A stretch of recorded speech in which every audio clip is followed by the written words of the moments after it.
Sir அடுத்து ஆனி மாதம் வரப்போகிறது. ஆனி மாதத்திற்கான பலன்கள் ஒவ்வொரு ராசிக்கும் எப்படி இருக்கிறது சார்? பொதுவா ஒரு தகவலை சொல்லிடுறேன், முன்னோட்டமா சொல்லிடுறேன். எல்லா மனிதர்களுக்கும் பிறப்பு முதல் இறப்பு வரை தீர்மானிக்கப்பட்ட ஒன்று. ஒரு ஜாதகத்தை பார்த்தீங்கன்னா 9 கிரகங்கள் இருக்கும். மாந்தியும் சேர்த்தா 10 கிரகம்னு கணக்கு. ஒரு மனிதர் வாழ்வதற்கு தேவையான ஆதாரங்கள் கிடைத்து கொண்டிருக்க வேண்டும். அதனால் முதலில் எல்லா நேரங்களும் என்ன புரிஞ்சுக்கணும்னா, ஏதாகிலும் ஒரு கிரகம் நம்முடைய வாழ்க்கைக்கு தேவையான ஆதாரத்தை நமக்கு வழங்கி கொண்டிருக்கும். இப்போ 8ல் சனி வந்துட்டாரு, ஜென்மத்தில் கேது வந்துட்டாரு, இப்படி 8ல் குரு போய் மறைஞ்சிட்டாரு, பயப்பட வேண்டிய அவசியம் கிடையாது. ஒரு கிரகம் எதிர்மறையாக சஞ்சரிக்கின்ற போது மற்றும் ஒரு கிரகம் நமக்கு தேவையான பலன்களை கொடுத்து கொண்டிருக்கும். ஒவ்வொரு கிரகத்திற்கும் ஒரு காரகத்துவம் உண்டு. சனியன் ஆயுள்காரகன், கர்மகாரகன், இப்படி சூரியன் ஆத்மகாரன், ஒவ்வொரு கிரகத்திற்கும் காரகத்துவம் உண்டு. அதாவது முதல்ல திசாபுத்தி பார்ப்பாங்க. திசாபுத்தி ஏன் பார்க்குறாங்கன்னா, எந்த திசை நடைபெற்று கொண்டு இருக்கிறது, அதை ஒட்டி அவருக்கு எந்த விதமான பலன்கள் கிடைத்து கொண்டிருக்கும். முடிஞ்சு போச்சுங்களா?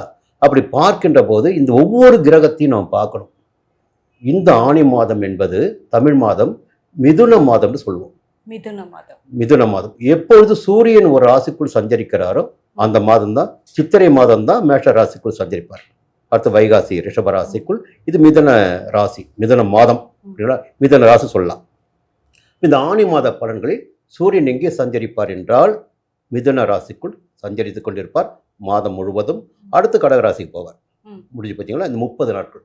இந்த 30 நாட்களும் பார்த்தீங்கன்னா குறைந்தபட்சம் 4 ராசினருக்கு சூரியன் மட்டுமே யோக பலன்களை கொடுத்து கொண்டிருப்பார்.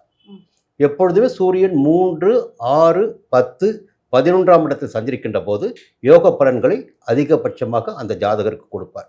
அந்த 4 ராசின்னு பார்த்தீங்கன்னா மேஷ ராசி 1, அடுத்து சிம்ம ராசி 1, அடுத்து கன்னி, அடுத்து மகரம். இந்த 4 ராசினருக்கு சூரியன் என்ற ஆத்மகாரகனால் இந்த ஆனி மாதம் யோகமான மாதமாக இருக்கும். இப்போ 4 ராசிக்கு ஒரு யோக பலன் கிடைச்சி போச்சுங்களா? அடுத்து பார்த்தீங்கன்னா குருவுடைய பார்க்கணும். குரு ஒரு இடத்தில் சஞ்சரிக்கின்ற போது 5 ராசினருக்கு யோக பலன்களை கொடுப்பார். இப்பொழுது குரு சஞ்சரித்துக் கொண்டிருக்கின்றன்னு பார்த்தீங்கன்னா கடக ராசிக்குள்ள உச்சமாக சஞ்சரித்துக் கொண்டிருக்கிறார். 2ஆம் இடம் மிதுனம், 11ஆம் இடம் பார்த்தீங்கன்னா கன்னி, 9ஆம் இடம் விருட்சிகம், 7ஆம் இடம் மகரம், 5ஆம் இடம் மீனம். அப்ப இந்த 5 ராசினருக்கும் குரு பாதுகாப்பு கவசமாக இருந்து கொண்டு யோக பலன்களை கொடுத்து கொண்டிருப்பார். முடிஞ்சு போய் ஒவ்வொரு கிரகத்துக்கும் காரகத்துவம் உண்டு. சஞ்சரிக்கின்ற இடத்திற்கேற்ப பலன்களை கொடுப்பாங்க. அடுத்து சனி பாருங்க, அவரும் 3, 6, 11ஆம் இடத்தில் சஞ்சரிக்கின்ற போது யோகத்தை கொடுப்பார். இப்போ யாருக்கு 3ஆம் இடத்துல பார்த்தீங்கன்னா மகரத்துக்கு 3ஆம் இடம், 7 சனி வரைக்கும் போச்சு. அடுத்து 6ஆம் இடம் யாருக்கு? துலாத்துக்கு 6ஆம் இடம். புரியுங்களா? அடுத்து 11ஆம் இடம் யாருக்கு? ரிஷபத்துக்கு. இப்போ சனி பகவானால் சுபிட்சம் அடைகின்ற ராசின்னு பார்த்தீங்கன்னா மகரம், ரிஷபம், துலாம், இந்த 3 ராசினர் இருக்கும். இப்படி எல்லாம் அப்படி பேலன்ஸ் பண்ணிட்டே போகும். ராகுவால் ஒரு 3 ராசினர், கேதுவால் ஒரு 3 ராசினர், ஏதாகிலும் ஒரு கிரகம் இவர்களை வாழ வைத்து விடும். அந்த கிரகத்தின் காரகத்துவம் இவளை வலிமைப்படுத்தும், இவளை பெரிய செல்வாக்கு திகழ வைக்கும், இவளுக்கு எதையெல்லாம் கொடுக்க வேண்டும் அதை கொடுத்து கொண்டிருக்கும். நாம் எதற்கு இந்த மாத பலன் பார்க்கணும்னா, இந்த நேரத்துல இந்த ராசினருக்கு எந்த கிரகம் எங்கே சஞ்சரிக்கிறார்கள், அப்படி சஞ்சரிக்கின்ற போது எந்த விதமான பலன்களை இந்த ஜாதகருக்கு கொடுப்பார். இது பொது பலன் மட்டும்தான். பொது பலன் எடுக்கின்ற போது நட்சத்திரம், ராசி இரண்டையும் மையமாக வைத்து பொது பலன். சிம்ம ராசிக்கான ஆனி மாத பலன் எப்படி இருக்கு சார்?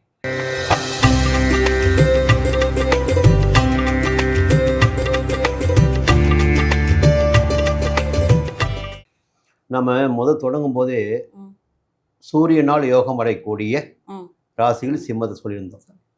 சிம்மத்துடைய ராசிநாதன் பார்த்தீங்கன்னா சூரியன் தான். அவர் இந்த மாதம் முழுவதுமே 11ஆம் இடமான லாபஸ்தானத்தில் சஞ்சரிக்கிறார். சிம்ம ராசியில் பிறந்தவர்களுக்கு இந்த மாதம் யோகமான மாதம் என்பது ஒற்றை வரியில் சொல்லிடலாம். அப்போ இவருடைய செல்வாக்கு உயரும், நினைத்து சாதித்துக் கொள்ள முடியும். உத்தியோகத்தில் இருப்பவர்களுக்கு எதிர்பார்த்த இடமாற்றம், பதவி உயர்வு கிடைக்கும். அரசியல்வாதிகளாக இருந்தால் முன்னேற்றம் உண்டு. எப்படிங்க? 11ஆம் இடத்தில் சூரியன் சஞ்சரிக்கின்ற காரணத்தினால் ஒரு அற்புதமான நேரம். ஒரு பெரிய பயம் இவங்களுக்கு இருந்தது, இந்த அஷ்டம சனின்னு. அதுதான் பெரிய பலவீனமாக இவங்களுக்கு இருந்துச்சு. இப்போ பார்த்தீங்கன்னா இந்த மே மாதம் 26ஆம் தேதி நடைபெற்ற குரு பயிற்சி, அந்த அஷ்டம சனியை குரு பார்த்து கொண்டிருக்கிறார். அப்போ 12ஆம் இடத்திற்கு வந்த குரு அஷ்டம சனியை பார்த்து கொண்டிருக்கிறார். இப்போ அஷ்டம சனினால் இனி சங்கடங்களை ஏற்படுத்த முடியாது. சனி பார்த்த இடங்களுக்கும் பாதகத்தை ஏற்படுத்த முடியாது. ஒரு பெரிய நன்மை இந்த நேரத்தில் இவர்களுக்கு ஒரு யோகமான நிலை. பதவியை இழந்தவர்களுக்கு கூட திரும்பவும் அந்த இடத்திற்கு செல்லக்கூடிய நிலை. ஒரு உத்தியோகத்தில் இருக்கீங்க, மெமோ கொடுத்துட்டாங்க, சஸ்பெண்ட் பண்ணிட்டாங்க.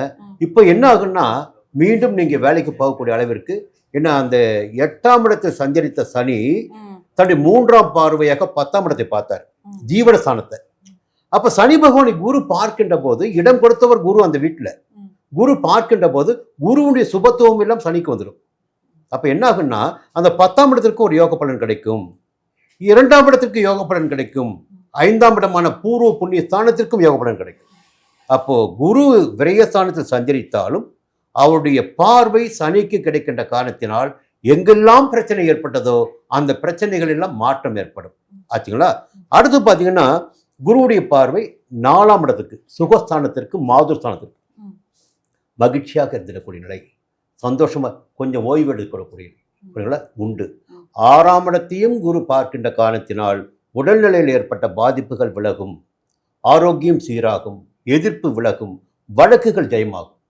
அப்போ விரைய குரு தான் அவருடைய பார்வைகள் பார்த்தீங்கன்னா எவ்வளவு நன்மை செய்து பாருங்க. ஒரு கிரகம் அந்த 8ஆம் இடத்து சனியை பார்த்து சனியுடைய பாதிப்புகள் எல்லாம் இல்லாமல் செய்கிறாரு, மற்ற கிரக இடங்களையும் சுபிட்சமாக்குகிறார். இந்த நன்மைகளுக்கு மேலாக இந்த மாதம் சூரியனுடைய சஞ்சாரம், ராசிநாதன் சஞ்சாரம் மிகப்பெரிய சாதகமாக இருக்கிறது சிம்ம ராசினருக்கு. இப்ப தொட்டதெல்லாம் தொடங்க சொல்லலாம்.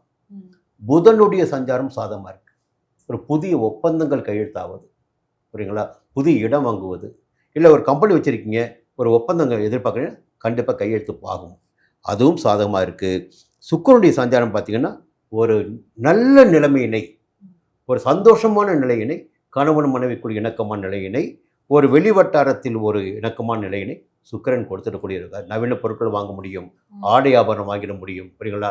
செலவுகள் கூட பார்த்தீங்கன்னா தன்னுடைய தேவைக்கேற்ற செலவுகளாக இருக்கும் சிம்மராசினருக்கு. ஒரு பெரிய சங்கடங்களில் இருந்து சந்தித்தவர்களுக்கு இந்த குரு பார்வைகள், சுக்கிரனுடைய சஞ்சாரம், புதன் சஞ்சாரம், சூரியன் சஞ்சாரம் சாதகமான பலன்களை கொடுத்து கொண்டிருக்கிறது. அதே நேரத்தில் ஜென்மராசிக்குள்ள கேது. நீங்க எல்லா நேரத்திலும் எல்லா நிலைகளும் ஒரே மாதிரியா இருக்காதுங்க.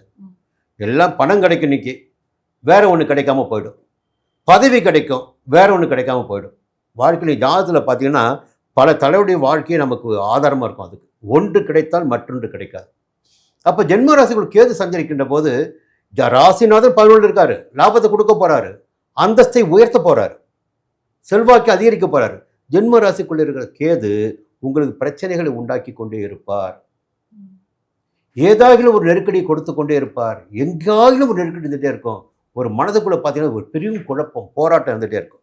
அதே நேரத்தில் 7ஆம் இடத்துல போய் ராகு. அப்போ அவர் என்ன பண்ணுவார்னா, இந்த நட்பு வட்டம் இருக்கு பாருங்க, அதை உடைச்சிக்கிட்டே இருப்பார். என்னதான் நீங்கள் இழுத்து இழுத்து பிடிச்சாலும் அங்கே ஒரு உடைசல் வரும், புரியுங்களா? இல்லை தவறான நண்பர்களின் பழக்கவழக்கம் ஏற்பட்டு அதனால் நீங்கள் பிரச்சனைகளை சந்திக்க வேண்டிய நிலை, குடும்பத்தில் பிரச்சனைகள் உண்டாகிடக்கூடிய நிலை ஏற்படும். அப்போ ரொம்ப எச்சரிக்கையாக இருக்க வேண்டிய நேரத்தில், இந்த நேரத்தில் சந்திராஷ்டமம்னு பார்த்தீங்கன்னா 6ஆம் தேதி காலை தொடங்கி 8ஆம் தேதி மதியம் வரை, ஜூலை மாதம் 6ஆம் தேதி, ஜூலை மாதம் 8ஆம் தேதி, இந்த நாட்களில் மிகுந்த கவனமாக இருக்க வேண்டும். புதிய முயற்சிகளை தவிர்க்க வேண்டும், வெளியூர் பயணத்தை தவிர்க்க வேண்டும். தவிர்த்து விட்டால் நன்மைகள் நடக்கும், இல்லை என்றால் சில சங்கடங்கள் சந்திக்க வேண்டியதாக இருக்கும். சந்திராஷ்டம நாட்களில் முடிந்தவரை வாகனத்தை இயக்குவது கொஞ்சம் எச்சரிக்கையாக இருக்கணும். ஏன்னா கவனம் வேற எங்கேயா போகும், அப்போ விபத்துகள் நடக்க வாய்ப்பு இருக்குங்களா? எச்சரிக்கையாக இருக்கணும். அதுக்காக இந்த எச்சரிக்கை.